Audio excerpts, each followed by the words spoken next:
we could not help them. So that led me to search for a more comprehensive type of healing methodology. So in 2007, I learned this Hermes school of Qigong that involved a bit of a spiritual healing, use of mantras and things like that. Yeah. And again, I found that to only a limited extent that we can help certain people. Because after that, I started a class in 2007, a weekly Sunday class, and we have a lot of people who come to us for various issues. Some was just physical problem that, of course, you can use a Qigong to solve it. But some were due to some karmic issues, and some were what I call affliction in negative entities and things like that. So I began to search for a more comprehensive method to help those people. So in around 2015, I managed to find a Taoist group through a website, and the website was based in UK. So I was impressed by what the website told me about their school, which is called the Tai Sangmen Xiao Yao Pai. And they were the one who were teaching this art called the art of Dao Yin Shu. And I was corresponding with the UK administrator.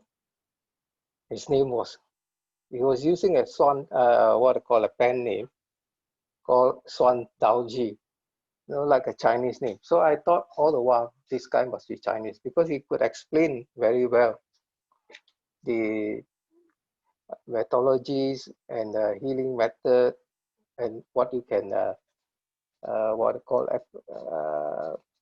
improve your skills and all that through this practice of Dao Yin Shu. Now, after I checked out the group and read the group testimonial, because it was a UK site, then I decided to bring this group into my Qigong group in 2016.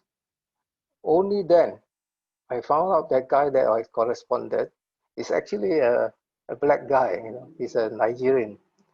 He just used a Chinese pen name, and he told me his masters actually from Indonesia. So they put me in touch with the masters, and I arranged for my first group. That was in 2016, our first group of participant to join. Okay, then that's how we started. Okay, now let me go through this briefly. Okay, so basically Dao Yin Shu is a Taoist art. It's an ancient art, and it's not commonly taught. Maybe we can go to the next slide, please. Yeah. Next slide, please. Okay. So now, if you are familiar with the Tao, there's always the Tai Chi diagram, the logo, the black and white. But most people see it as a static black and white picture. But actually, in reality, this is a yin and yang. It's always in motion. The black is always going up and the white is coming down. But of course, most of the time when we see the representation, it's just a black and white picture. But the truth is, it represents the duality of all things in the Tao, that you have the yin and the yang. So there's always the good, even the bad. So there's a duality in things and in everything, and they are always in a state of motion. So that's why you see the Tai Chi black and white. And between the black, there's always a white spot. And between the white part, there's a black spot. So it symbolizes that For example, in the darkness, there is also some good, the whiteness. And whereas even in the white part, let's say in the goodness, there's still a little bit of darkness, a little bit of evil. So this is the nature of the Tao, that there is always the yin and yang balance. Okay, we go to the next slide. So it was stated that this ancient man called Panku was the one who initiated this yin and yang theory. So this yin and yang theory, as you know, it has sort of encompassed most of the what I call ancient Chinese, and even until today, yin and yang theory is being used in many aspects of our life, in medicine, in health, in feng shui, Okay, so next, go to the next slide. Now, the beginning of the Tao, it was said the first practitioner of this Tao was supposed to be Huangdi. So that's in the year 2697 BC. So that's, we are talking about maybe 4,500 years ago, almost 5,000 years ago. Yeah. So the Huangdi was supposedly even the practitioner of this Dao Yin Shu, because Dao Yin Shu is been defined as the art of divine guidance. And of course, the other great personality that has been what I call propagating the Tao has been this character Lao Tzu. Lao Tzu, of course, was in 600 years BC, and he was supposedly an advisor to the government, emperor at that time. He was also a librarian, one of the chief librarian or something. And when he was dissatisfied with the government, he left and traveled to the west at the border of China. I think in the what they call the outpost, the border outpost. He left the famous book, or he wrote down the famous book called Tao Te Ching. I think that Tao Te Ching is, until today, I think one of, or maybe the second most translated book in the history. Okay, we can go to the next slide. Yeah. So our group is Tai Sang Men Xiao Yao Pai. We have some connection to this. Historically, there's some link, because in China, in Henan province, there's an old ancient temple. Of course, it has been renovated over the years, but it has been in existence for maybe thousands of years. Yeah. So our group, the name Xiao Yao, actually is from this name. Xiao Yao Kuan means, actually the Kuan means is actually a temple, but the full name is our Xiao Yao Pai. That means it's a sect. Yeah, and this sect actually, the Xiao Yao Pai, this sect, actually there is a record in the ancient temple of Bai Yun temple in Beijing. Bai Yun temple, I think, is called White Cloud translated. So our sect is Tai Sang Men Xiao Yao Pai. There is a historically has been recorded in this Bai Yin temple in Beijing as one of the Taoist sect. Of course, there were maybe other a number of them in the hundred, because in Taoist school there are always a number of other sects. Some of them, like the famous one, like Zhang Daoling, is also one that the guy who started it, the surname was Zhang.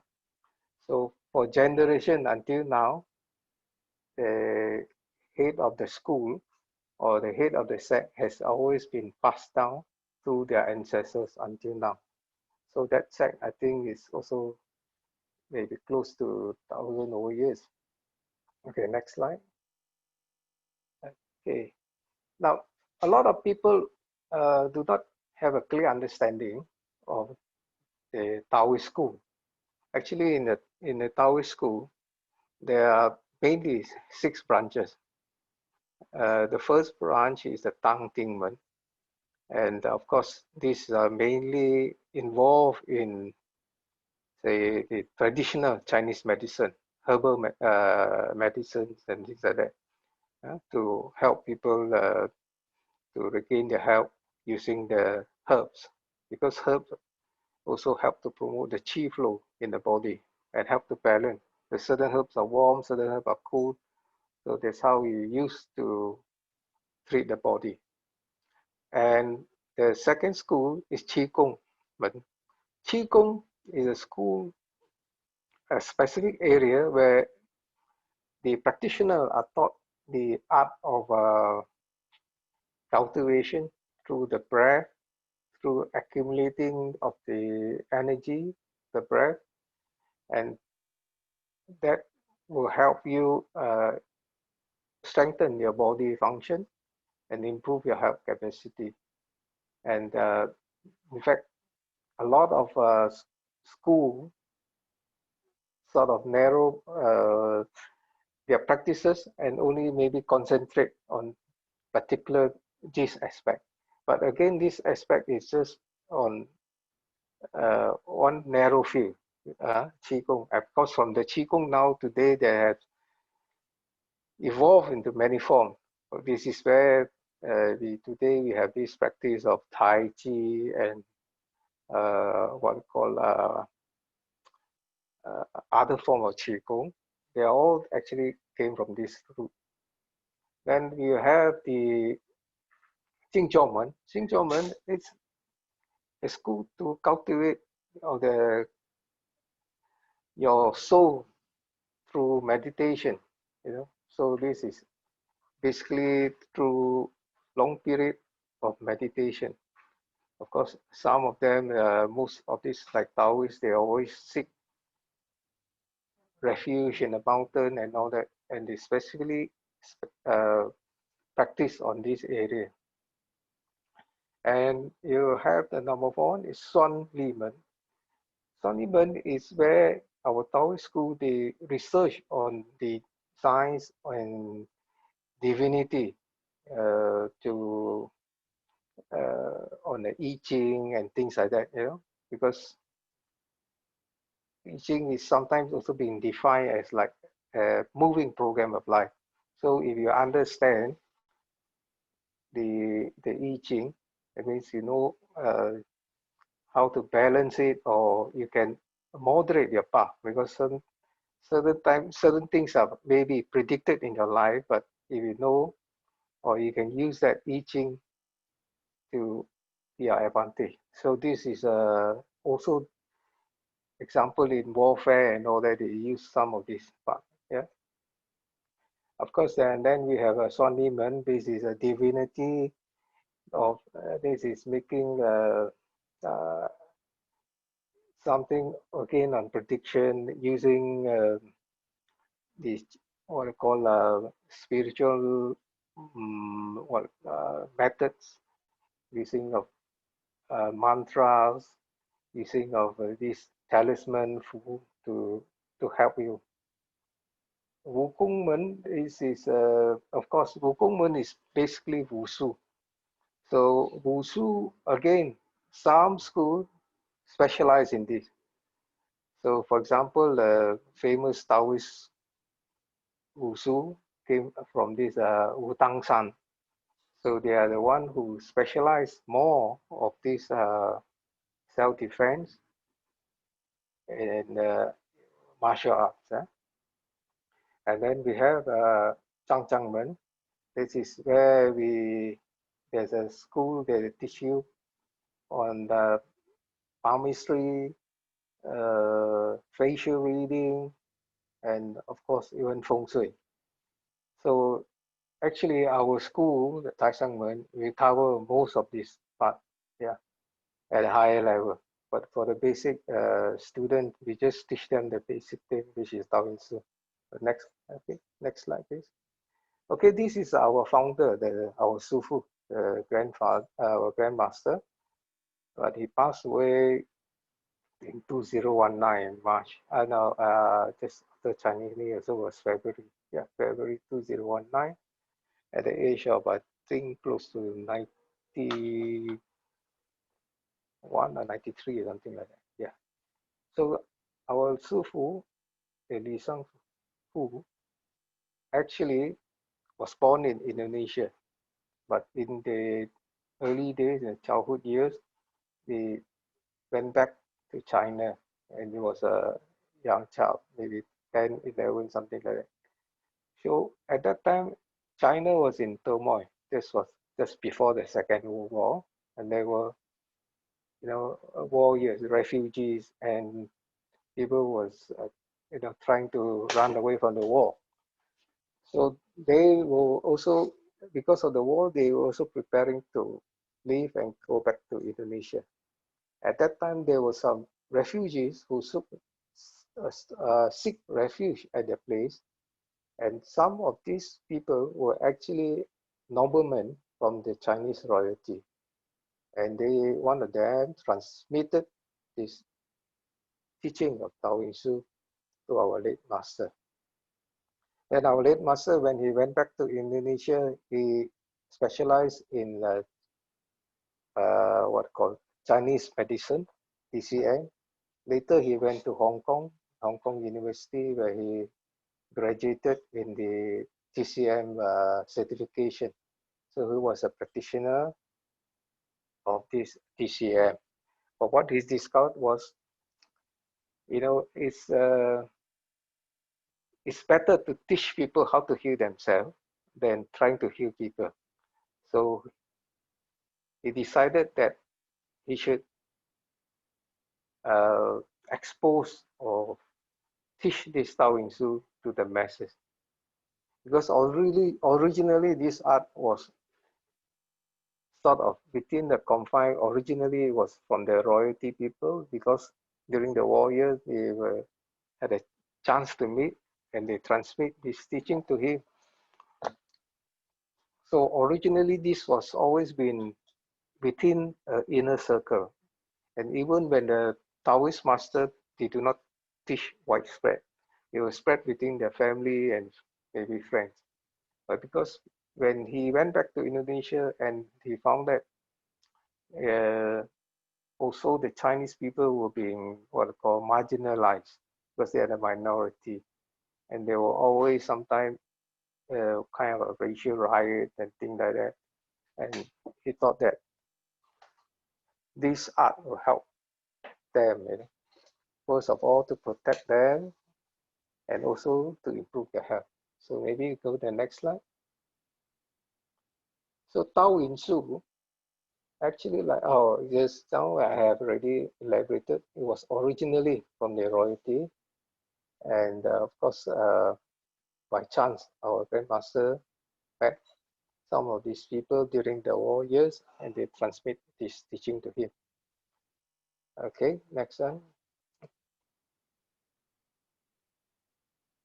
Now, in Taoism, there are categorically two main type of practices. Our sect, this Tai Sangmen, Xiao Pai, is categorized as the Cheng Yi Pai. Cheng Yi Pai means we practice Taoism like the what I call normal people.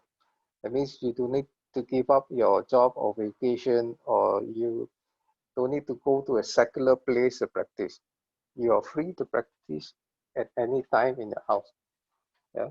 So this is the main difference. The other one, and the Chuan Chen Pai, there's another type. There are mainly those who cater for those people who become the Taoist priests or something like that. So they will go on the full practice, I mean full-fledged practice, and they will maybe move away from society or live in a temple to practice yeah, this Taoist spiritual practice. Yeah. So in our school, all of us are encouraged to have a meaningful job. You must have a meaningful job. At the same time, you try to do your practice. So this is the difference. Yeah, the Cheng Yin group. So this is for people like us, normal people. Okay, next one. So what are the basis for this practice of this Dao Yin Shu? What is the main purpose? Of course, I think everybody knows the most important what I call aim in our life is actually to have healthy physical body. Yeah, if you have a healthy physical body, then you have the time to spend the wealth. Yeah, no point having all the wealth and don't have the time to spend the wealth. And how to practice this? You, of course, it's also the state not just of the body, it's a state of the mental body, so that you'll be able to understand. Yeah, in a deep contemplation, you'll be able to practice through the Dao Yin Shu method, how you can strengthen not just the physical body, but also the subtle body. Because in Taoism, we also think of beyond life, beyond afterlife. There is just our life, and also there is the what I call the soul. So we place a lot of emphasis and importance that we need to have solidify our soul so that you can have a better rebirth, or what I call a higher rebirth. Yeah, or yeah, instead of maybe you get a rebirth in a lower realm, or even if you come back as someone who is handicapped or something like that. That is because of the soul. Yeah? If the soul is not strong, this may happen. So that's why there's a lot of study and on this. That's, in fact, in a deeper level, we learn that actually the soul is not just one layer. There were 7 layers. That's why in Chinese we say the San Hun Qi Po. That means you have up to 7 layers of the soul. Okay, next one. So in our Tao Yin Shu practice, we practice three main areas. The first one is called Shen Gong, and the second the Qi Gong, and the third one is Jing Zhuo Gong. So this is the basic level you start with. So maybe I just explain a bit what is Shen Gong. Now, Shen Gong is a art where the after when you before you practice this Tao Yin Shu, you will have the master to initiate you to practice this art, so that you can practice in safety. Because in the Shen Gong stage, it's an art where you are uh, connected to the divine realm for them to guide you in a way to move and exercise or stretch your body, so that you will what I call improve your health. You will what I call maybe uh, if you have pain or joint or some mobility issue. These are some of the areas they start to help through this practice, the Shen Gong, because it will help you in a self-guided movement. So this movement will start to stretch your body, turn your body, things like that. Okay, the next stage is Qigong. Qigong is a stage where you teach you the art of how you can uh, utilize or absorb the energy from the air you breathe how you can accumulate this energy and how you can change this energy in a state, what you call is the qi.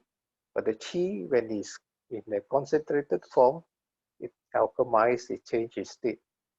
And sometimes we refer these to become the Qing Dan or the X-ray of healing. You create your own medication for healing yourself.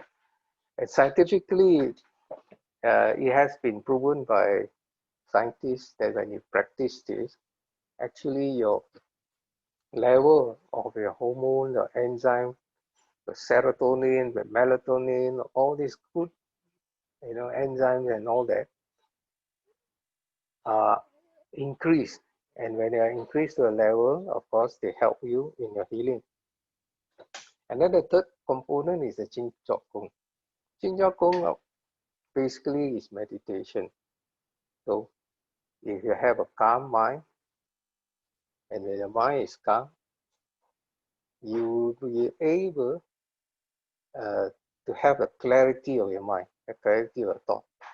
And with that, of course, a lot of people do not realize, that how many breaths you use in a day. Just for example, if you take your heartbeat 72 per minute, that means in one day, our heartbeat 100,000 times. Now, basically, if you learn how to calm yourself down through meditation, you can bring your breath down. Normally, you can just easily, when you learn this method, you can bring your average heartbeat from 72, you can just bring down to 60. With further practice, even lower, 50, 55, and so it's quite achievable. Of course, some people can even go to lower than that. That's why, for example, the yogis and things like that, the average heartbeat is only like 40 or something like that. Yeah. At the same time, that is actually the key secret in your life. How you can manage between the space of your breath. That is the big secret of longevity. Because if you can calm down your mind, you can calm down your heartbeat, at the same time reduce the number of breaths. A lot of people don't even know how many breaths they take in a minute. So I'll just give you an example. Average maybe 12 to 15 breaths in a minute. But when we do meditation, you can drop down to easily below 9. And of course, in certain technique, you can do a breath, 1 minute, or even 1.5 minutes. Yeah, for certain specific type of training. In fact,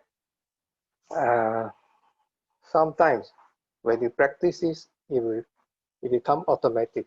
You will find certain time your breath stop. Your breath stop. So ideally, I think this is way that you slow down your body.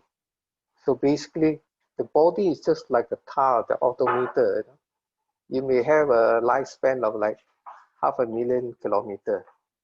So if you know how to manage, always having a calm mind, calm what call breath, and lower your heartbeat. These scientifically have been called the coherence of the heart. When all these three components, your brain activity, your heart, and your breath, are at an optimum point, that's where you function the best, the least wear and tear on the body. So basically, like car, if you maintain it well, average car maybe 500,000. But if you do extra care in protection, the car can easily run for another 100 or 200,000. There have been instances, for example, the Volvo car, they run more than 1,000,000 miles, round the clock. So this is the same, like a human body. So next slide, please. Next one, soon. Okay. Okay, Shen Gong. A little bit on Shen Gong. Okay. So the Shen Gong is is self-guided movement. Yeah. So most of the time, you have starts when there are blockages in your meridian. When the qi is blocked, the blood cannot flow fully. That's what the Chinese say. When uh, when the blood is not flowing fully, then the disease manifests. Yeah. So the qi is the precursor. The qi will bring the blood, the nourishment to the cell. So if the qi is blocked, blood flow is impeded. So that's why it's important to clear your meridian. But a lot of people do not know actually sometimes what is wrong with them. Yeah. So the unique part of this Shen Gong is everybody is an individual. Everybody will move differently. Yeah. Uh, if I have time, I will show you. Actually, there's some early diagram of this Dao Yin Shu. They were discovered like 2000, or it was discovered like maybe 50 odd years ago. It was a silk painted drawings of various form of movement. Actually, this form of movement are form the basis of some of this Tai Chi movement today. But these are structured movement.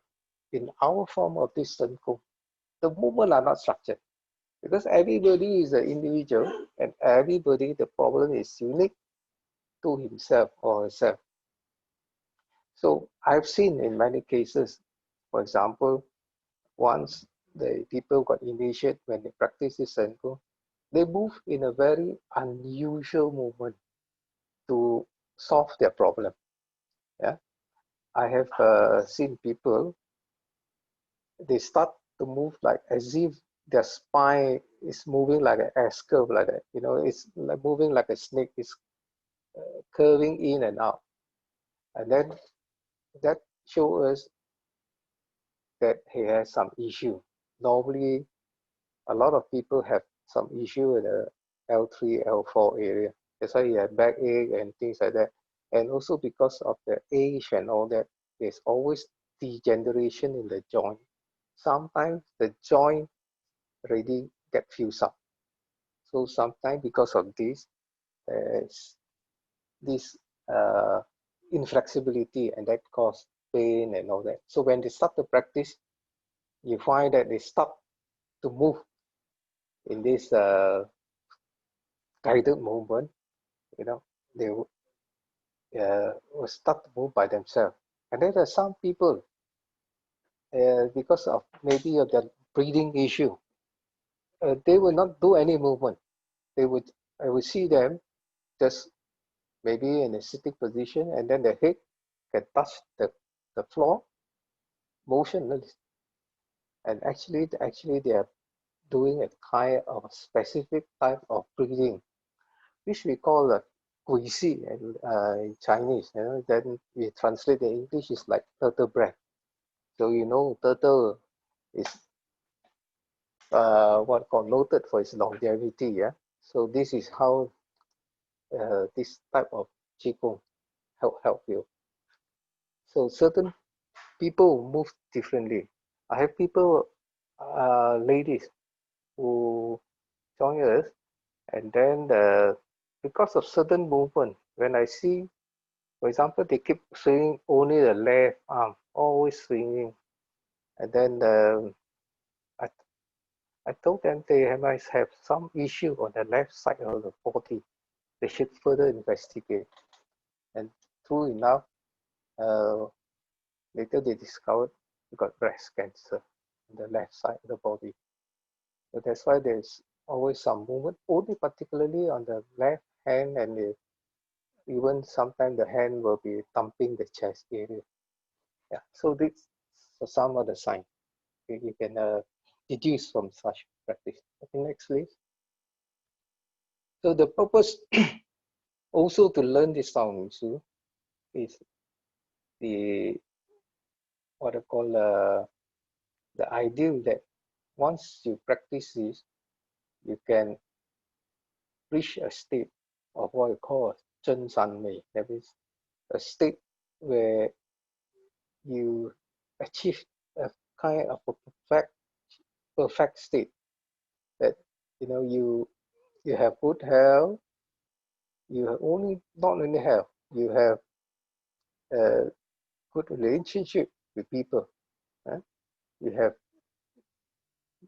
because of course with good health, maybe you have time, you have the ability to achieve some wealth along the way, and you have a good uh, filial children, things like that. Yeah, these are some of the objective of the practice. In Chinese, sometimes we call the Wu Fu, the five prosperity that most people aspire in their life. So it's not just basically on the health, Of course, you also want money, right? So that is also and some recognition, status in your life. Yeah? And of course, most Chinese also have to have good descendant. Not only good descendant, a filial descendant as well. Yeah? These are all the important. That's why you see when the Chinese they pray, or in our tradition, when we pray, we use 5 types of fruit to symbolize this aspiration. Okay, next one. Next slide, please. Okay. Now, in learning this Dao Yin Shu, actually, or the principle in our Taoism, they are very simple. They are unlike perhaps other religion. You have to study a lot of text, maybe, yeah. But in Taoism, there's no text. There's the only text perhaps was this Tao Te Ching that Lao Tzu wrote. But other than that, they teach us to use your own wisdom, how to be natural, follow the law of nature, 自然, yeah. 自然 means you don't go against anything, against the flow of things, yeah. So, for example, if you know, if the tide is receding and then you are stuck, you know, you just you just accept it. You can try to call for help, or you can just wait for the tide to come back again. So it's living according to the law of nature instead of trying to go against it. And of course, important thing is to be xiaoyao. Xiaoyao is to be like carefree, to be like childlike, to be, you know, uh, to enjoy life rather than be constricted or restricted by a number of rules. You don't do this or don't do that. In our school, there's no such thing as the need to be a vegetarian or something like that. You're free. You're free to eat anything you like in moderation, of course. Don't waste food, something like that. Yeah. And you're advised to practice meditation, very important. Yeah. Once you have the clarity of the mind, they say, the whole universe will surrender to you. So it's important to have that clarity. And of course, the principle of Kong, that means you have to be a little bit devoid of attachment, empty your mind, empty your heart. And these are some of the issues that a lot of people have in their life because of what call wanting more and more. Even Gandhi spoke and said that the world has enough for everybody, but not enough for the greed of some. That is the issue. That sometimes less is more, something like this. Yeah. And of course, Wu Wei is, of course, again, it's something like a 自然 way, it's non-reacting and allowing the action to take place, allowing to take its course of action. But it doesn't mean also not taking action. For example, like you expect when you're low tide and your boat is got stuck, and then you wait for the tide to come. That's what it means, that you must also do something maybe in that period, you try to repair the boat, or you mend the net, or you do something in preparation for the, for the tide to come in. Just like now, like the situation, like the COVID situation, a lot of business, they are in trouble. Yeah, but that doesn't mean the end of it. Yeah, we have to start thinking of how that we try to take advantage of the next upturn, or identify what are the areas that we should go and flow with the next upturn. So maybe certain business will be out, and then you just have to forget about it. You have to look at certain things that will, with a new cycle, the new beginning. Yeah. And of course, the most very important part is using your Wu. Wu is how you use your wisdom, actually. Yeah. And this is something very abstract. It cannot be taught. It can only be experienced. Yeah. I think uh, I saw the writing of Carl Jung. Carl Jung, noted psychologist, brain analysis and all that. And he said that wisdom actually cannot be taught, can only be experienced. And that is very true. So a lot of things, even in the Tao Te Ching, one of the famous quote is, the Tao that is spoken, or the Tao that can explain, is not the real Tao, or the Tao that is written. Because the real Tao has to be experienced. Yeah. Okay. Next slide. Next. Okay. So okay. Now this is how we maybe give an illustration of how we develop the perception of our Wu. So normally this is only a part of a simple quiz. Actually, in our main website later, we can share to you that we have more than actually 10 lessons. So this is, for example, we always use this to give a simple illustration of how you use your Wu. So like example, when you meet a poisonous snake on the path, what should we do? Should we leave it, or drive it away, or catch it, kill it? So now different people will have a different perception poisonous snake. If you are a city folk, I think you've never seen poisonous snake. You might just panic, call somebody, or just run away. Yeah. But again, like if you are from a kampong boy like us, we see snakes very often, so that's nothing unnatural to us. Yeah. And if the snake, if you happen to be unlucky, you meet somebody from China, that will always end up in a good snake soup. Yeah. And of course, if you know the value of the gallbladder of the snake and the medicinal properties of the snake, then you may even kill it. Yeah.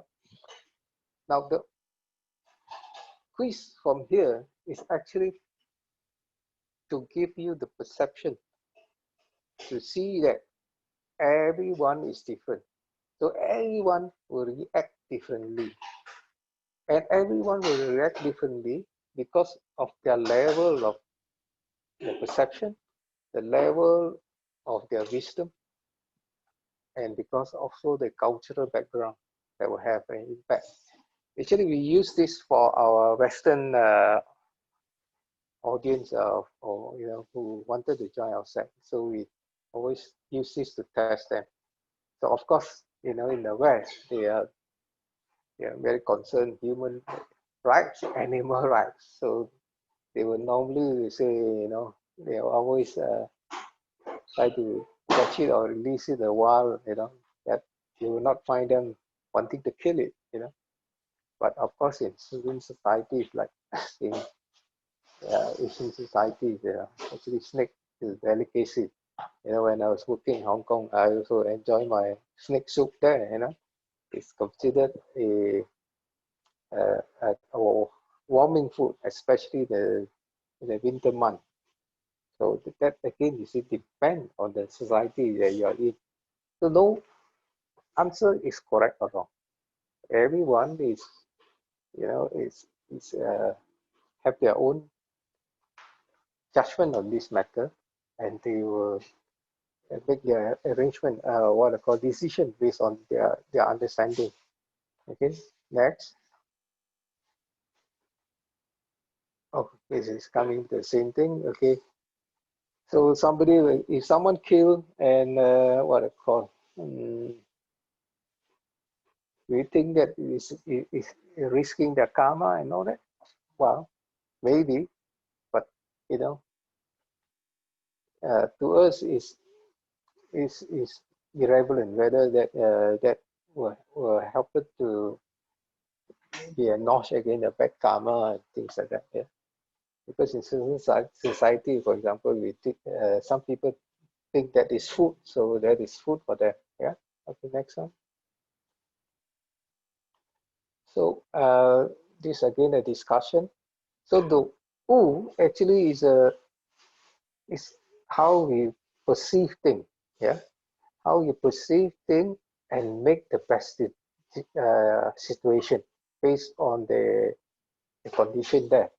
And then of course this must conform with what we call the he li, he qing, he fa. That means it must be uh, reasonable. Yeah, he li, yeah, he qing, yeah.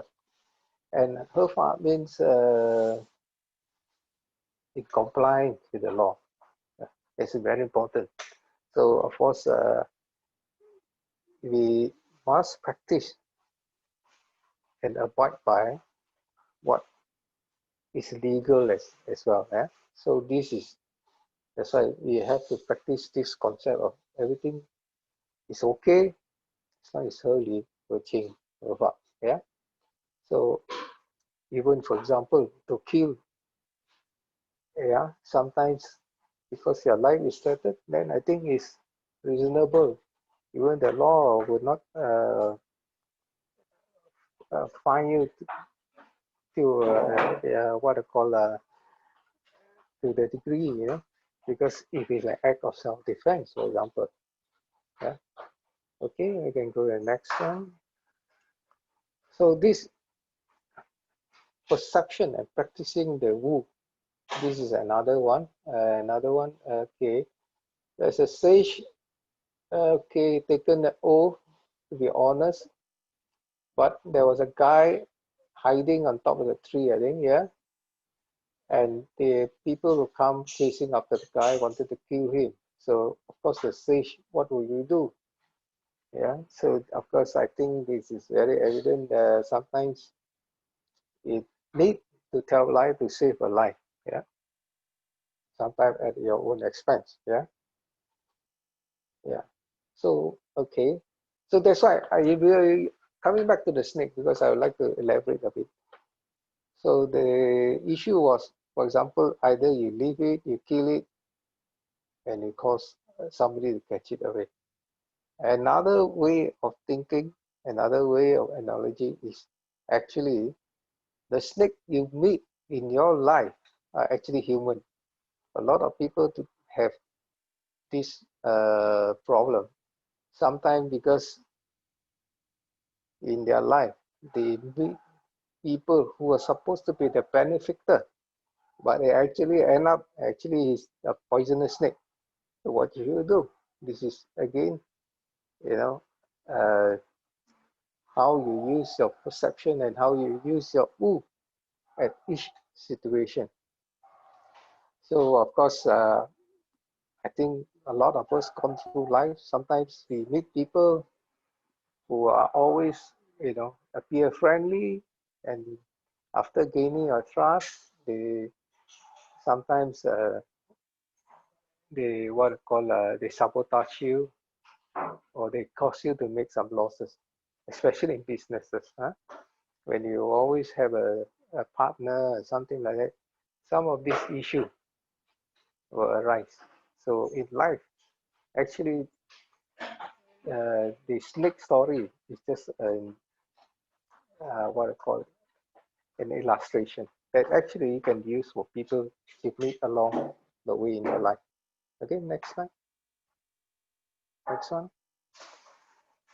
So it Tao actually it teaches how to live naturally. That the Tao is a reality, and the Tao teaches to face and understand the situation instead of running or escaping. You try to face it with your very calm mind, objective mind, and to solve your problem. Yeah. Okay. Next. So the aim of this actually is to our school is to teach you the true Tao. Yeah. In Chinese, Suan Yang Zhen Tao. Yeah. To decimate the true Tao. And the other thing is to mi kai wu. That means it's for you to demolish your superstition and awaken your consciousness. You see, this is a situation that sometimes a lot of people get taken advantage of because lack of knowledge. When you have lack of knowledge, you don't have the power. When you have the knowledge, you have the power to understand things. So a lot of people knowing the weakness of human being, yeah, always manipulate people because of that weakness that people you can manage people actually by fear and greed. So sometimes you find some not so what I call principal teachers or leaders to manage the people by instilling fear, yeah? And of course also greed. Yeah? So this is how through your practice you awaken your own consciousness, what we refer as Pomi Kai Wu. Yeah? You open up your consciousness. And of course, the third one is you improve your human life in all aspects. Of course, your physical body, your mind, your behavior, your higher self. Okay, next one. Next slide. Now, the other part which talk about Dao Yin Shu is basically on the Qigong. Actually, it's a science as well, you know. And in fact, this diagram show you actually how the energy system work in our body. And this has been, proven in many scientific studies.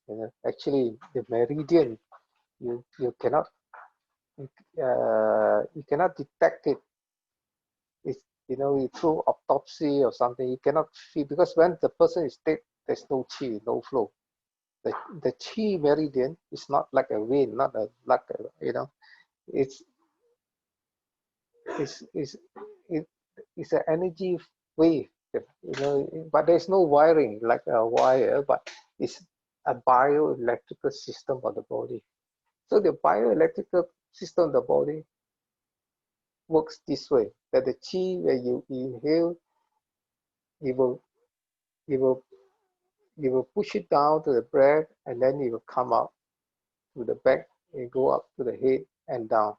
So this is what we call there's a circular flow of this energy along the front of the back, and then it comes up to the spinal column.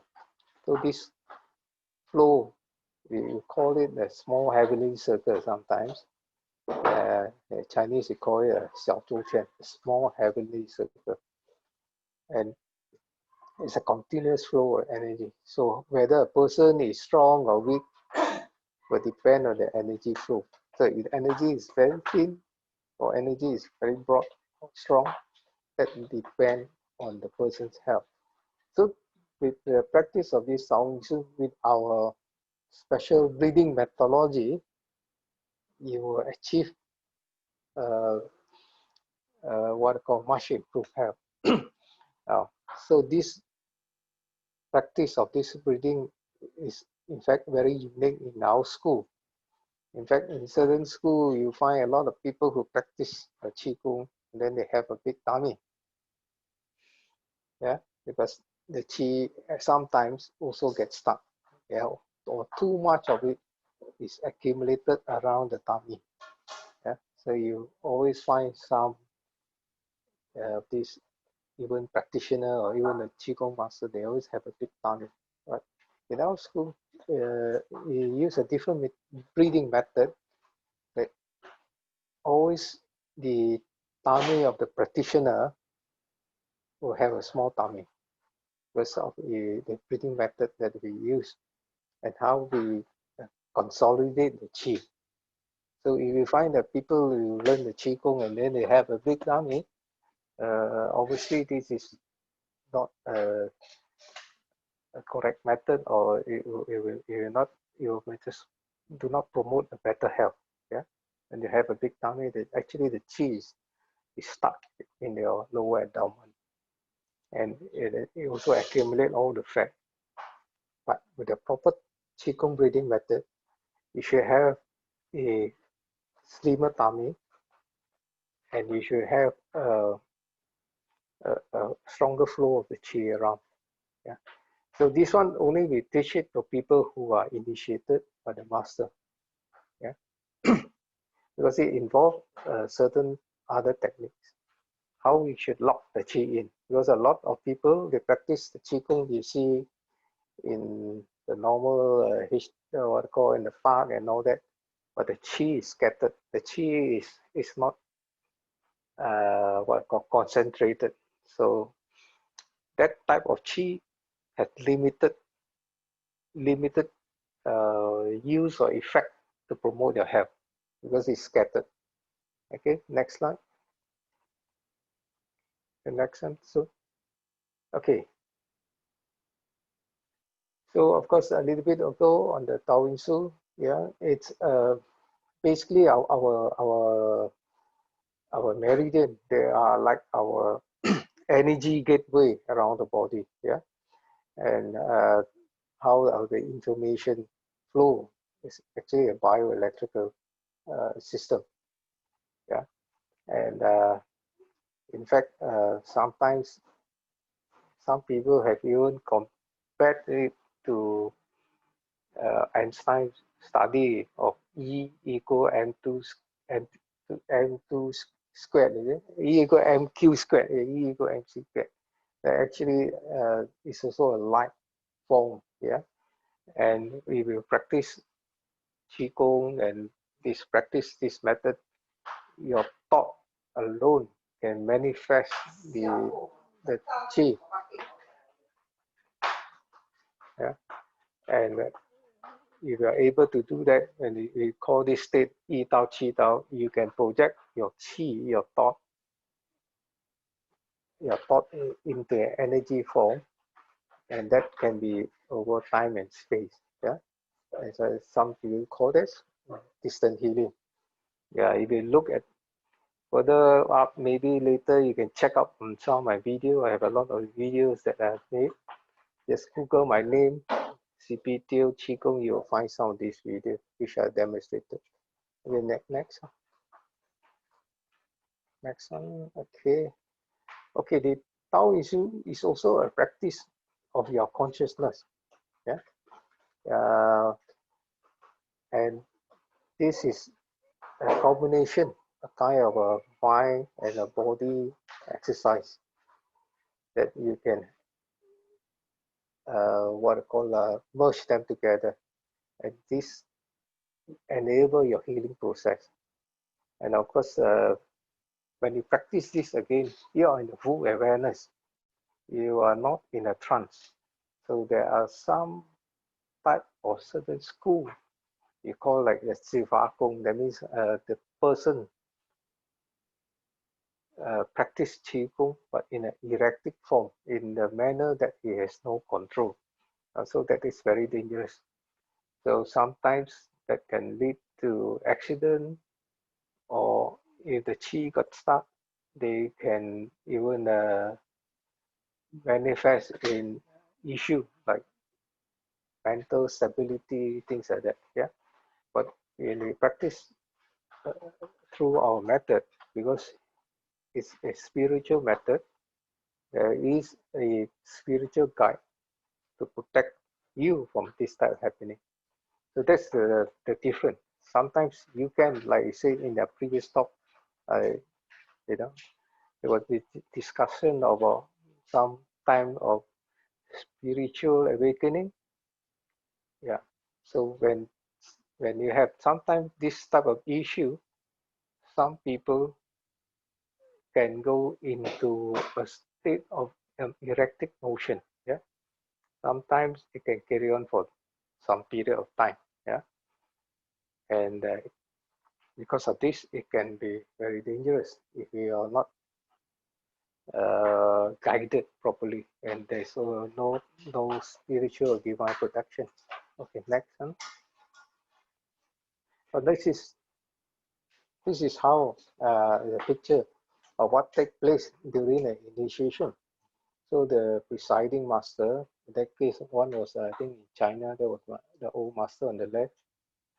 Uh, he will recite some sort of mantra, and that allows that energy to enter in your body, and you will be able to start to move.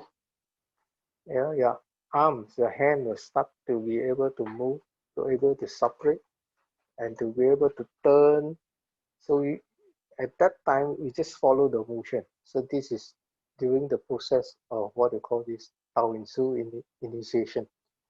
So the master will read Chen Yuan, that is like a mantra, uh, some divine words and things like that.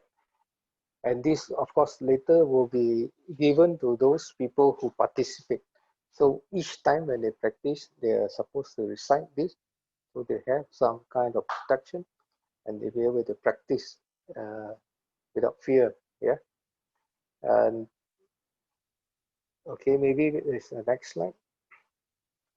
So again, okay, these are some of the slides. Even in China, when our master went there, because this art was actually lost. So even the Taoist monk in the Taoist temple, they asked to be initiated in this practice.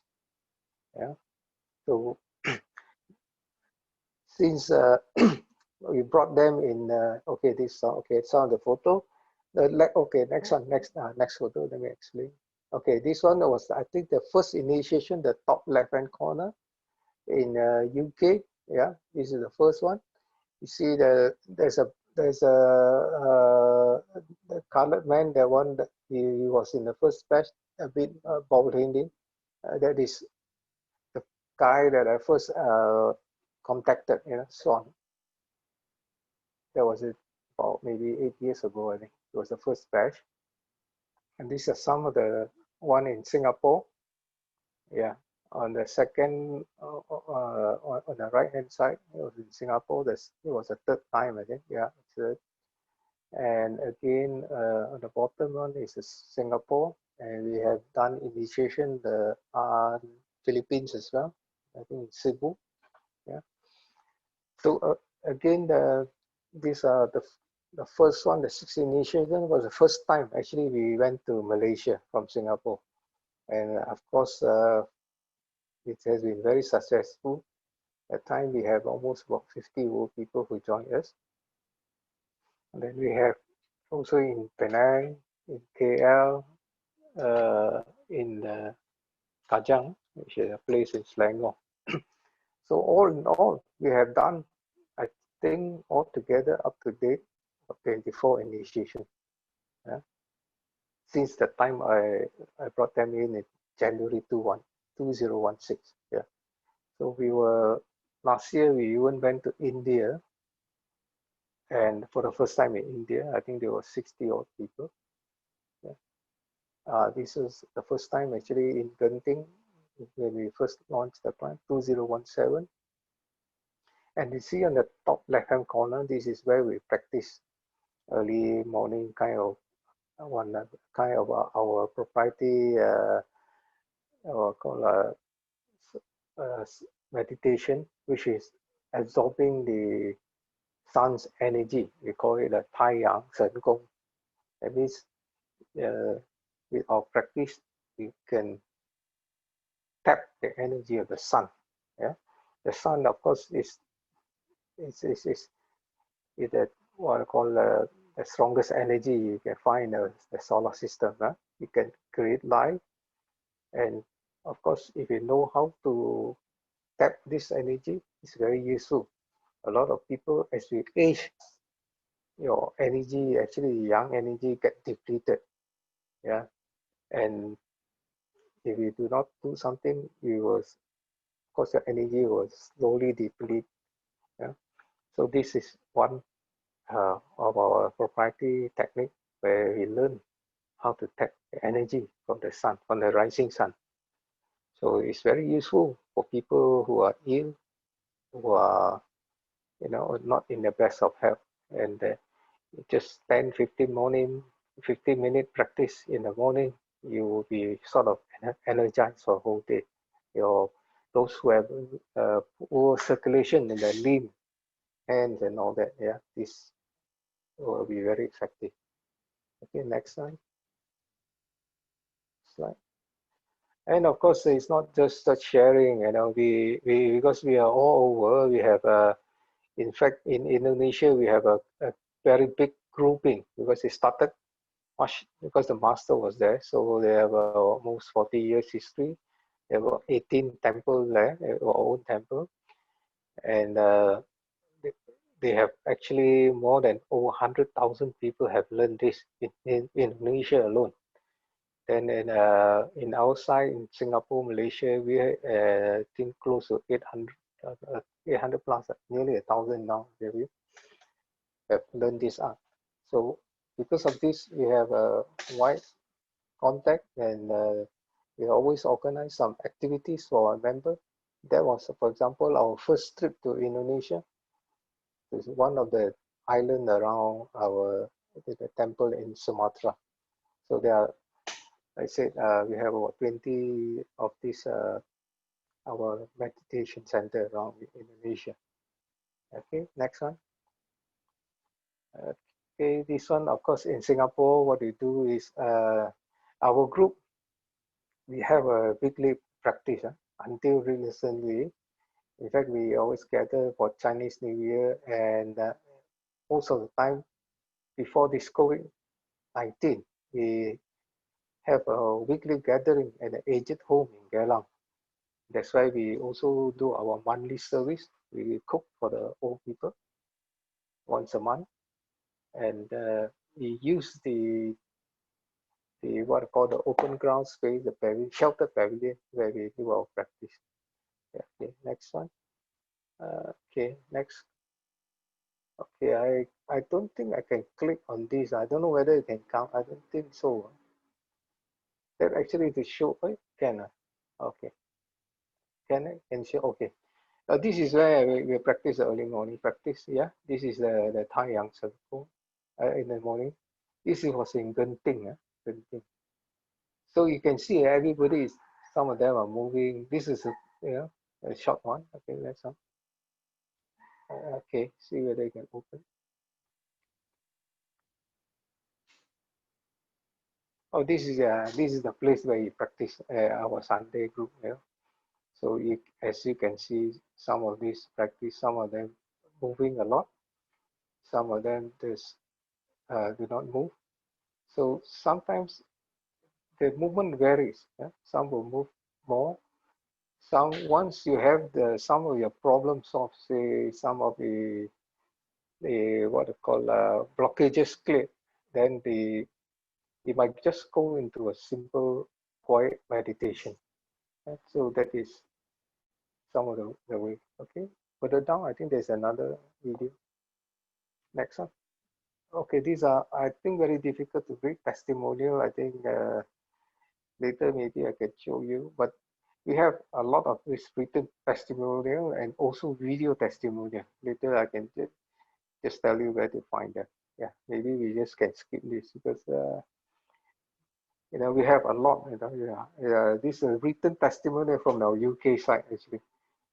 Those are from our UK side. Okay, this is just a short one. This is some of this, like this one. After the initiation, this guy had a bit of connection. He started to be able to write and draw things. Yeah.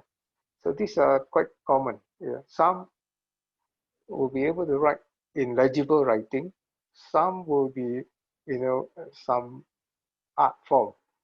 And some, for example, recently last year when I went to India, we have our Indian Tao Yu that could, after the initiation, write in honey pinging to us.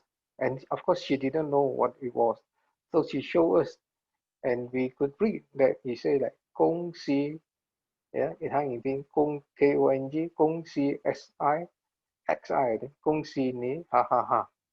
Kong Si Ni, Xie Dao, ha ha ha. So you see, a lot of these people, because I think the Indian are also quite spiritual. In fact, we had more than 50 people. I think I have more than 20 of their video testimony. All of them uh, show that they had some spiritual connection. Some could hear, some could see some things. Yeah. So maybe later you can check it out. Okay, maybe the next slide. There was one video that I want to show, I think, at the end. Next one. So, okay, maybe you click on this video. This is a Swan Alpha. Yeah. So this is the actual demonstration of what will happen once you practice this Dao Yin Shu. Okay, so this is he will recite a silent kind of mantra, and then he will start to slowly activate his movement. But again, I want to share with you that he is not in trance. He is aware. In our practice, the difference is you are always in aware. Okay, I think it's still moving. Beginning, it may be, some people start it the other way around. They start with the motion and then start the meditation. But it can be the other way around. You may just sometimes need to calm yourself, the mind, and then slowly he will start to move. I think he's the case where he slowly move, start to move.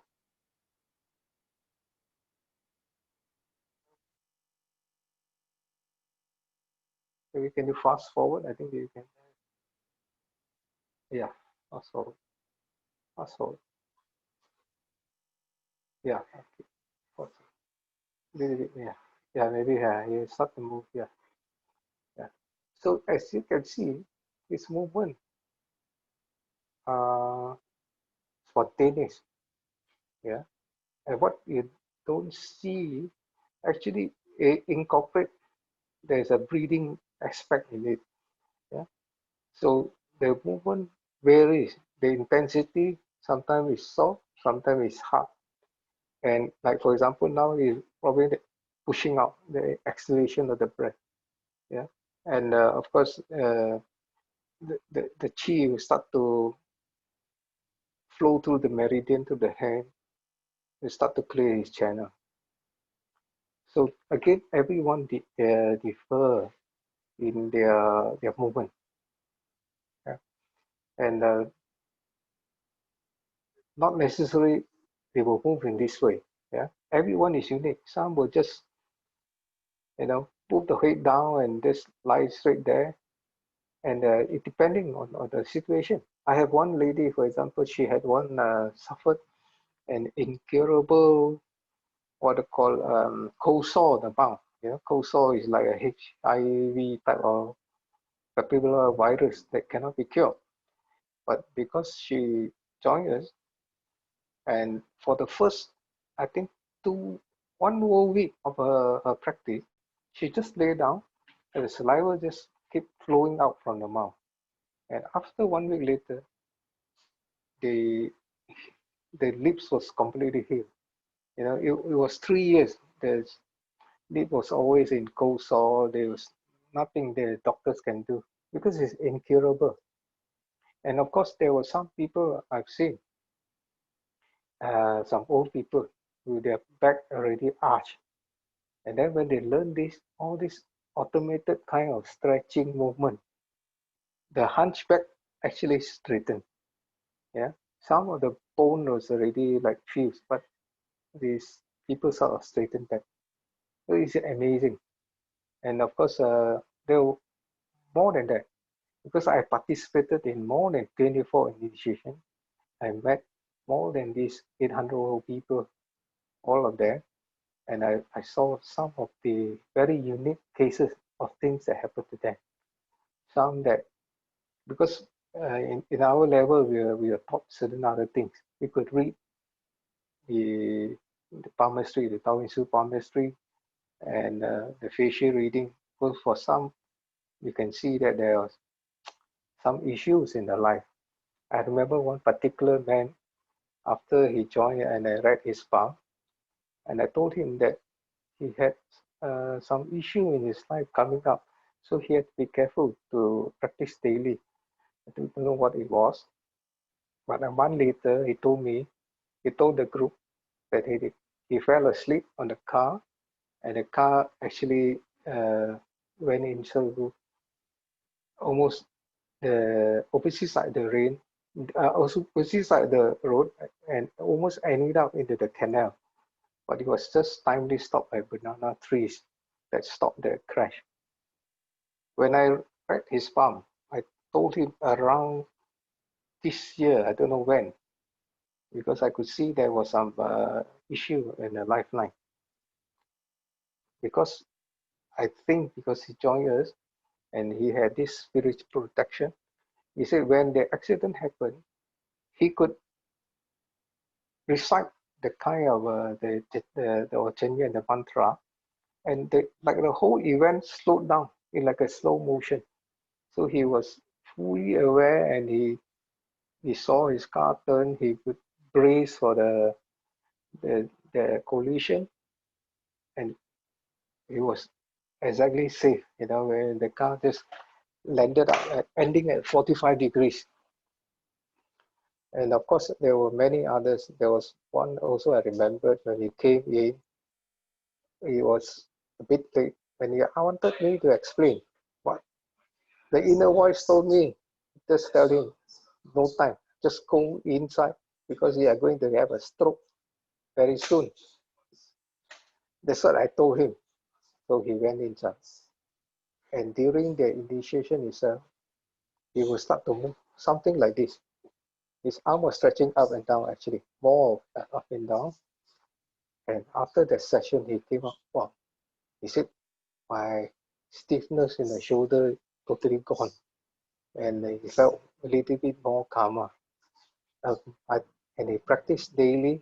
And then within a month, he told us he was already now off the medication that he has been using for a few years to control his anxiety and also his high blood.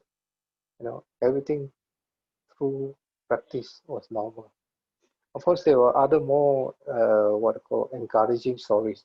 I had people who had been kind of terminal cases, lying in a bed, but still they managed to try to learn this, and they start to move about in the bed, bedridden, but they start to move, and over time they recovered. And 20 years later, they are still around, and they are still in a group. So I think with this, more or less, I end the presentation. It's a very brief one. I hope you have the opportunity. Maybe we can, meet and share. Okay, is there any question? Then I would like to try my best to answer. Yeah, I think somebody is asking, how do you differentiate the Dao Yin Shu with possession? Oh, different. Now the possession means the people is unaware. That's the dangerous part. You see, sometimes some people by nature, their body is very in. That means their body is porous. They are like a sponge. They can soak in any kind of energy, evil energy, negative energy. So that's the problem I face before when I was teaching Qigong for the last since 2007. I had a lot of this issue.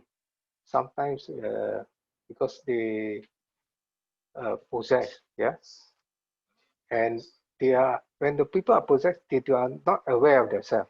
When in our practice, you can hear, you can see, you can it just follow the flow. There's a flow to move you. You just follow it, but you're fully aware. You can stop anytime you want. You can hear. You can this type of thing. Possession is different. I give you an illustration. Okay. Actually, before I learned this Dao Yin Shu, because of this issue, that's why I was searching for a method. Also around this time of the year, the 7th month time, Sunday where I have my usual practice, nearby there was people burning this offering for the 7th month. And suddenly, one of our lady member became possessed by this negative entity into her body.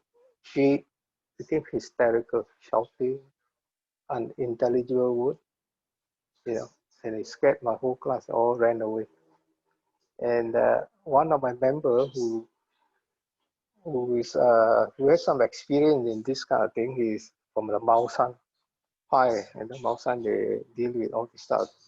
He tried to help. So when he went to approach the lady, that force actually pulled him back more than 10 feet. He was just thrown off about 10 feet away. Just start withdrawing very fast. Just thrown out. So at that time, I had this fu from my master. I had another master that time. Practiced this Ermei, Qigong. Ermei is also a spiritual type of Qigong. So I used the master's fu, just put on the lady's body. And immediately she dropped in the knees and kowtowed to me. But I knew it's not to me, it must be some unseen force. And she just went off after that. But because they are this type of person, they are very sensitive type of person, and they have a very weak system. Their body, there's no shield. They can easily be attacked by anything negative energy. But once you actually practice qigong and all this stuff, your energy system is stronger, so you will not be prone to this type of attack. So of course, because you have some kind of spiritual protection, when you're initiated, you are assigned a kind of a spiritual guide to look over you. So that is a kind of shield, number one. And of course, when you practice your qigong, you raise the qi. When the qi is high, you automatically, actually the negative energy, they are always afraid of those people with a high kind of yang energy. They will not be able to break in. So, like I said, if you are not properly guided, of course, there are people who learn qigong by themselves, by the book, and there is a very thin line that you can tip over or be possessed by some negative forces. And I have seen so many of this, so I'm very aware. Yeah, if we want to talk about this, this will be another session. I have cases. In fact, that's how I met your member Terry. Yeah, because when I met her, she was telling me about one of her master, and I remember her name. So I recounted. Actually, maybe 7, 8 years ago, I met her before, and she had a student. She asked me to sort of try to check her energy, check his energy. So when I did that, the negative energy in him surfaced. The whole person turned to be like like a wild animal, with the teeth growling like a wild dog actually, and he was going at me with his hand, with his punch. But somehow, because I think of this I was protected. The punch could never hit my body. It just come near my body, maybe about 5-6 inches away. Right? Yeah, but the minute when I use a fu, that guy was on the ground and could hold. Yeah. So this is from there. That's why I know that there's always there's something beyond us, beyond our understanding. They can protect us. Any more? Yeah. Any question? How, if people are interested to learn what you have to offer, how do they get hold of you? Oh, actually, before the COVID situation, in fact, we have been organizing almost in Malaysia, I think every almost 2 months because we have our own center in KL. Because of this COVID situation, we stopped. So number one, the initiation actually needs a master, one of the living master who have reached that level to be able to initiate the person. The initiation process is very simple. Initiation process means the master is able to what they call to to to to to put the seed in you or to germinate the seed. Actually, the seed is in every one of us. Is to activate the seed in you. So practice this in the same manner. That's all.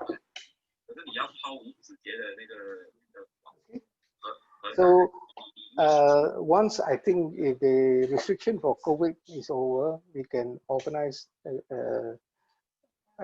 those meeting for those who are interested. Of course, we will still run some pre-initiation courses so that you're aware that this is what you're going to learn. It's actually a Taoist spiritual art. So if you are very what I call it, if your religion forbid you, then we also don't encourage you to learn. Yeah. So because you involve using joysticks to pray to the Tai Sang Lao Jing, which is like Yeah. So someone is asking, the initiation involves the opening of meridian by the master, or the actually there is no, in fact, no fee involved. Normally we just collect as a donation just to pay the expenses or air ticket or something like that. But it's not compulsory. We're doing it just voluntarily and just for the sake of helping the mankind. Yeah, So especially. is it possible to learn the Dao Yin Shu without initiation, or initiation is a necessary part of the process? You can learn it, but it's almost, it will take you a long time. It will take years of meditation, things like that to be. There may be that kind of possibility. That's why the other school encourage you, like you have to go to the cave and you have to do this. But this method is, I would call, like a top-down method. If you can do it yourself, it's what they call like through your own self meditation, things like that. It's like bottom up. First of all, you collect the energy, start to build it up from your bottom until you're able to move the energy up until the energy can come up through your pai hui. Yeah. Okay. But there's very long process and dangerous process. Just like Tricia, I think the last time she said, this kind of spiritual awakening can always lead you to a lot of trouble. Yeah. So I don't advise you. Yeah. Sure. Somebody is So asking. it can be very dangerous if you don't know, if you don't have a proper guidance. I have gone through many type of schools. Yeah. I have crashed 3 cars because of this situation. So I survived the 3 crash, but the car all right off because of your self practice without proper guidance. So it's important to have a method that's been tested by thousands of people, and it's a method that's thousands of years. So they have a lot of case study, a lot of situation, what to do this kind of situation. Mr. Tang, I Yes. want to ask, what kind of qigong can help me with my headache? Oh, Headache is actually very simple. You know, you Migraine say lah. that. Yeah. Actually, but it depends. I don't know what the situation. But basically, we have similar cases. We have one Malaysian guy. He is a director of a private medical hospital. Yeah. I mean, he's a shareholder.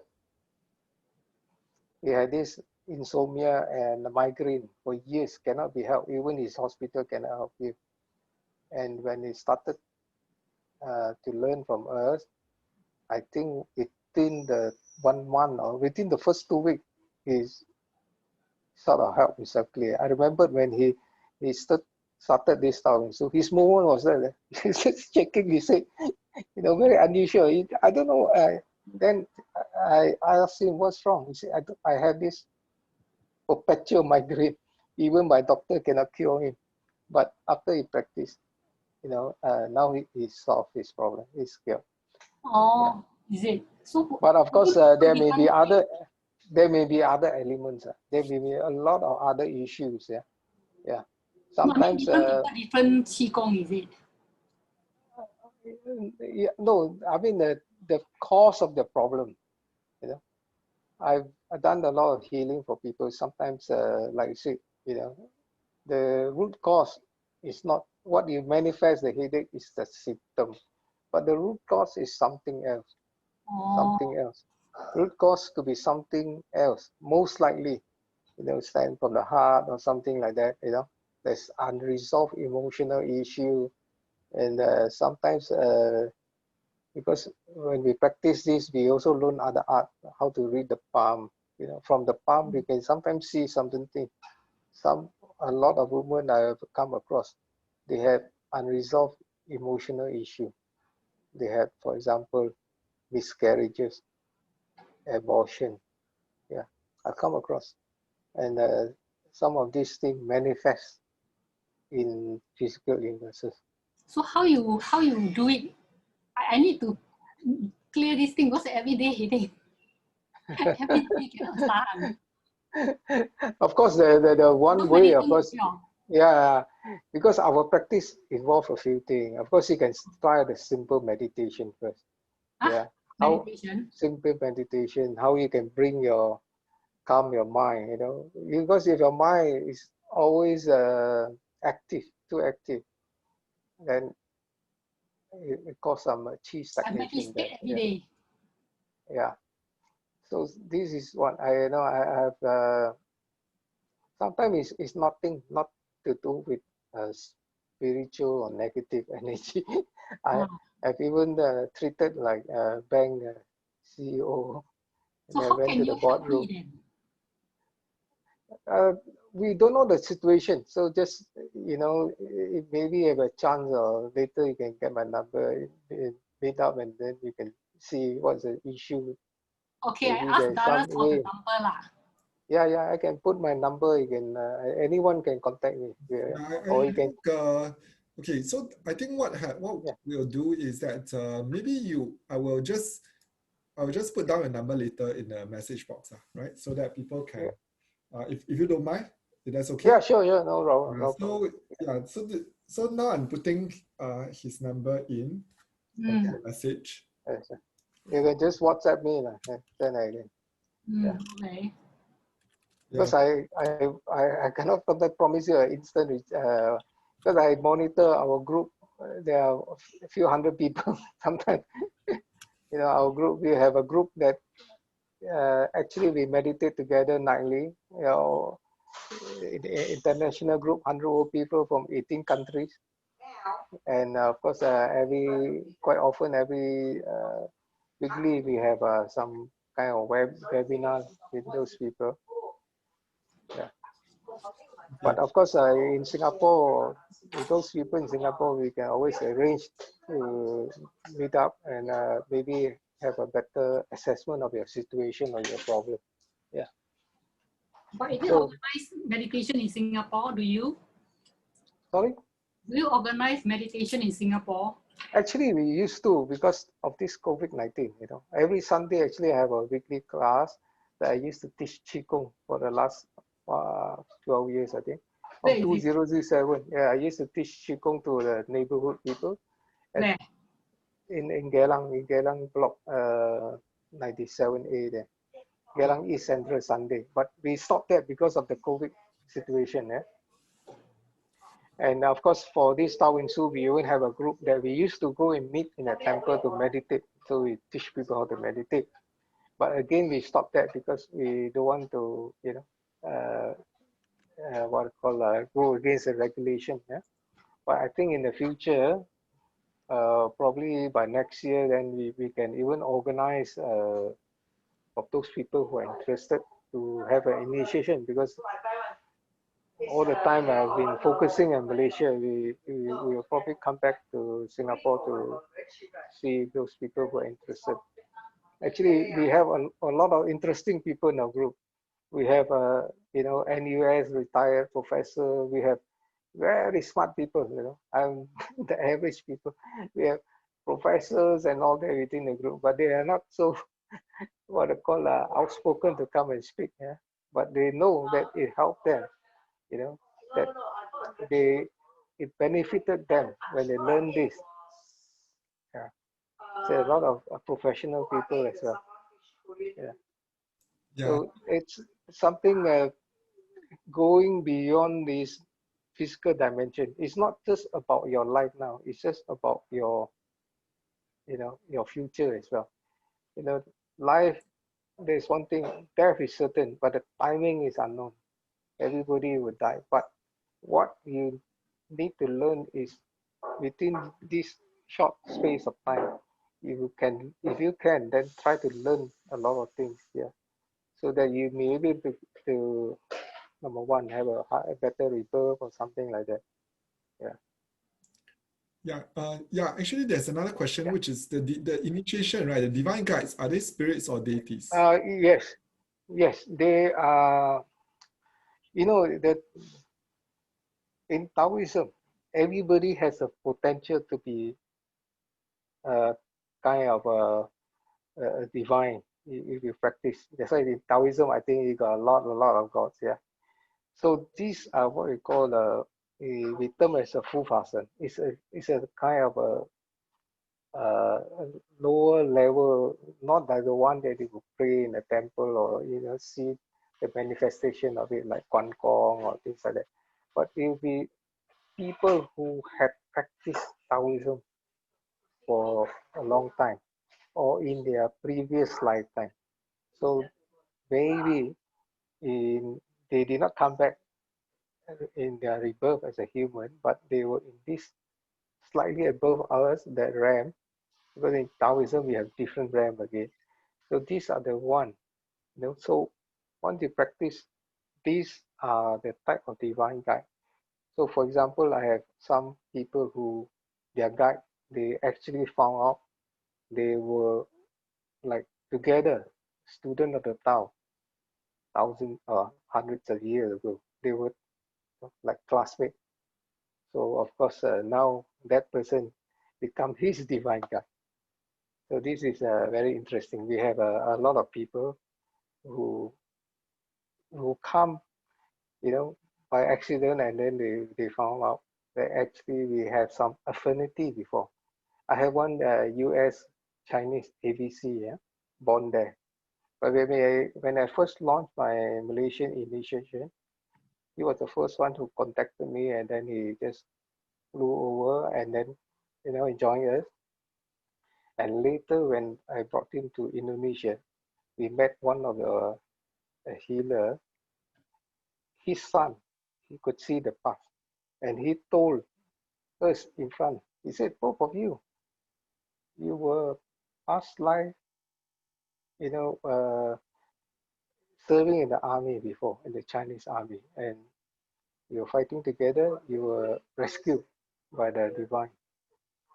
So, it it collaborated with some of the other masters who have told me about my past, that I have also learned this in my past life before.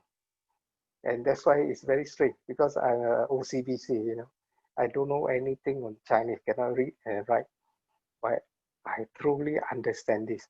And the most amazing part was I first learned it from a black man, which I thought is a Chinese, because he could explain very well, written in English, how our this Taoism works.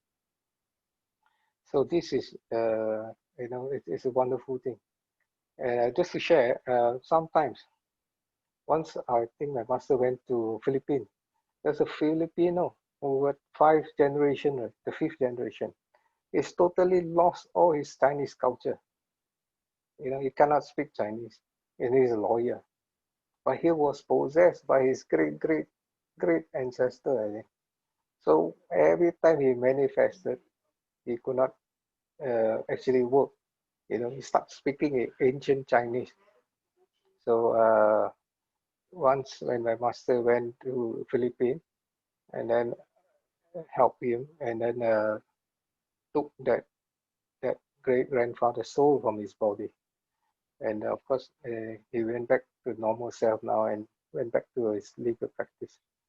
So there's you find that it's there are a lot of amazing things that sometimes you don't know what happened. It's not just a convention medicine or just a physical illness. Yeah. Anything else? Anyone would like to talk? Anything? Open for discussion. Yeah, Anything? I have a quick question. Can you hear me? Yeah, sure. Who's that? DLJ, hi. Shall I turn my video on quick? It's a bit dark. Okay. You probably can't see me anyway. Where am I? You see me, eh? Where are you from? I see you. I should be in Malaysia, but with COVID, I got stuck in Australia, so I'm Okay. I'm stranded. We have a group of Australian in practicing this. We have a group. Oh, Yeah, we have. You let me know. I can give you the contact and actually all over the world we have we have a thank group you. Yeah. in Australia. So I have a definitional question. One of the early Yes. slides. Well, I had two, but my divinity sure. question has been answered. So thank you for that. But the other Okay. question was about the soul. So could you give me a quick definition of soul? Yeah, the Chinese definition of the soul is not like one soul. Actually, it's a layer of soul. Yeah, that's why we say the sun hun, and then the chi po. It's a combination of this that makes up the person. So when the soul is weak, normally when he reincarnate, he will carry or he may not reincarnate in the full form, or because the soul is not strong enough. So there may be some evidence of inherent hereditary sickness, or maybe bad limb or something like that, missing leg or something like that, deformed things like that, or lower intelligence. So you see the body, our mind, and then our mind, the body is just a physical body, but there's more than the body. You know yourself that your name that your father gave to you, it does not really represent you. There is more than you. You are the process of maybe a series of reincarnation from the past. And with that, actually, you carry you the seed of knowledge from your past, all embedded to your DNA. But most of the time, because your consciousness is not awakened, you have no way of connecting to your past. But within your body, in your consciousness, in the mind, embedded in your DNA, you have all this intelligent knowledge. So through this process, you can also try to connect back to your past.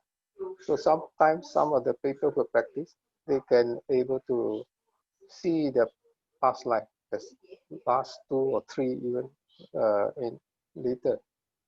So these are some of the things. Of course, and with further practice, you can sometimes see different realm.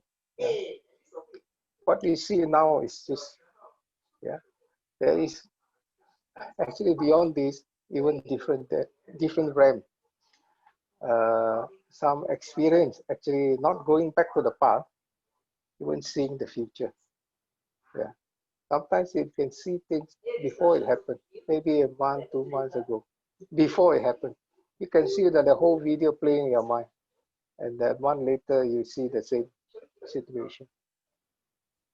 Okay, thank you for So, that. So I have a supplementary question then in that case. okay, right, So sure. is there any, you mentioned different schools of Tao. So are there any schools currently that do not require prerequisite belief in either divinities or soul? So is there a kind of emerging atheist version of the Tao? In fact, in our school, we like atheists the most because you are the most unblemished, Yeah. the mind. Yeah, we have a lot of problem only with the. That's why if you give me a detail later, in fact we have a way to assess yourself, to open up your your thinking, your pathology. We want you to be free of what we call any mental illusion. You see, a lot of people are born in whatever. They did not choose to become whatever they want. They were born because their parents were like that. So they they just inherit the religion without a proper understanding. But that Okay. is not probably a bad thing. But the best people are those people with no preconception. Then it's for you to find out yourself through your own experience. Just like if I were to teach you and tell you sugar is sweet, what does it tell you? It, you do not register anything. You will just repeat and tell other people that sugar is sweet. But only if you experience tasting the sugar, you are the only one who can feel within yourself the level, the intensity, and the flavor of the sweetness. That's the difference, you know. So most people who try to explain things, if they read it from the book, they are just like another parrot. They are just telling you the output, the experience of that person. But here, everyone is encouraged to find out for himself or herself through your own practice. So that's why in our school, there is no set of a guide or rules, manual. Everything is through your own self practice, self awakening. You know, it may be a very mundane effort. You practice, you sit and meditate, and you have that awakening. But I'm not saying it will happen to everyone because it will take your own effort. And of course, we have taught maybe 100 or 1,000 people, but only about 1,000 of us have, you know, have gone through another level. You see, in our school, it's a very unusual school. You have a test, an exam from the divine. So the question is also from the divine. So you have only a question to you that you only know how to answer or don't know how to answer. So it's up to you. So after you practice regularly for a few years, 3 years minimum, you can sit for the test. So of course, not many people succeed. Yeah. So once you succeed, you know this is, yeah. Then we start to teach you a lot more things. Then only then you are required to, you know, to learn or to become an actual practitioner. Then you have to take some oath to practice. But in the general, normal person, we accept anybody. You know, you don't have to say change of faith, but you just want you to be aware this is a Taoist from the Taoist religion, that you inquire you to pray to a Taoist God. That of course, if you don't believe, then it doesn't work. So you must put some effort to believe. Yeah. But having said that, it's not necessarily compulsory. You can say, I don't want to practice. It's okay. Yeah. There's no issue. There's no also bondage between us and the teacher. Everybody is free in his practice. You don't need to come to the group or never again meet each other. Yeah. All right, thank you very much. It's a Yeah. good explanation. Yeah, thanks CP for sharing. So I think we are going to call it a night because it's almost 9:30. Okay. So Okay. I have actually done a recording for this. So as usual, if anyone would like a recording of this video, just put down your email on the site, and of course I will also send it to you, CP. Yeah. Okay. No problem. Good. And of course, anybody, you're free to contact me. Yeah, My number will be given. given your contact number as well as your website, the one that you gave me, the Yeah. the taocultivation.wordpress.com, right? Yeah. Yeah. That's the Yeah. website. So if any of you are interested, you can go to the website, read more. I think there's also Yeah. testimonials. Yeah. No? Yeah. There are actually more things there are to read up, and you have a better basic understanding. Sure. In fact, there is a what you call we have a 10 lesson which we use for a lot of Westerners. So for them to frame their mind to understand what we are trying to teach. We are trying to teach you actually how to use your mind to think, you know, to how to solve the problem yourself. Yeah, it's not about praying and getting an answer. Of course, you number one, you need a healthy body, and then you need a very healthy mind, with a very clear mind. With a very clear mind, you can think logically, you know, and you you'll be able to make better decision. And of course, with deeper cultivation and uh, and practice, you learn a lot of things within yourself. So, for example, just give you sharing an example, you will learn because a lot of people when they communicate, just like now, I'm using words. What words? PowerPoint, they only communicate maybe 30% of the thing. A lot of communication is through the heart. Yeah. So this is another thing. But through your practice, you will be able to learn how to communicate and read from the heart. Just an example, it would be like, for example, the lie detector machine, where they need to hook you up, and then when they say something wrong, you have the graph will show something. Yeah. With this practice, you don't need a lie detector because you yourself, using your mind, you can read from the person the frequency of his speech, of his word. You can feel whether he's telling the truth or lie. Just like that, the same technique as the machine. Of course, this takes some time. You will learn to practice. And I think this is very useful because in life we meet a lot of people who are not always telling you the truth. Yeah. That's what I learned from my banker friend. He said most people just bluff, bullshit their way. So it's important. I think you'll be able to learn some of these things. It'll help you along in your life. Yeah. Yes? Thank you. Any question? Hello? That's all. Yeah, I think I'm just waiting for everyone Is that? to just give their email. If not, you are free to leave. Yeah. Okay. Okay, thank you, everyone. Bye.